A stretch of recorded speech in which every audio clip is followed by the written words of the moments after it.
ఈవీఎంలని ఎట్టి పరిస్థితులలో హ్యాక్ చేయొచ్చు, మానిపులేట్ చేయొచ్చు అనే భావన అయితే ఉంది. బయట పబ్లిక్ లో కూడా ఎన్నోసార్లు ప్రూవ్ చేసి చూపించిండ్రు, ఇగో ఇట్లా హ్యాక్ చేసే ఛాన్స్ ఉంది.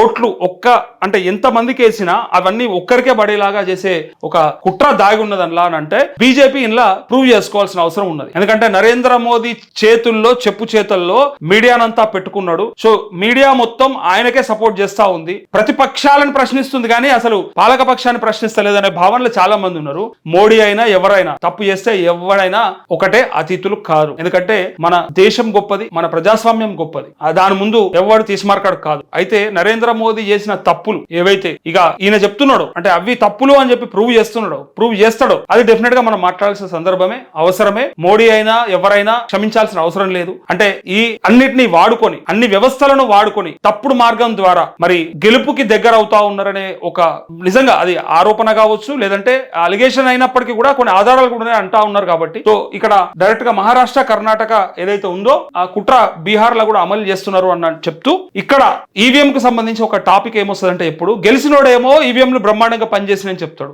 ఓడినోడేమో ఈవీఎంలు సరిగ్గా పనిచేయలేవు, అవన్నీ హ్యాక్ అయినాయి, అందుకోసం ఓడిపోయినామంటారు. కాబట్టి దీన్ని పక్కకు పెట్టి, ఎందుకంటే మంచి అభివృద్ధి చెందినటువంటి దేశాలు అటువంటిది బ్యాలెట్ పేపర్ మీద ఎన్నికలు జరుపుతున్న ఈ తరుణంలో మనం ఎందుకు బ్యాలెట్ ని ఆశ్రయించకూడదు అనేది ఒక ప్రశ్న. ఈవీఎంలను హ్యాక్ చేసి గెలుస్తున్నటువంటి వాళ్ళకి ఏ శిక్ష పడాలనేది ఇంకొక ప్రశ్న.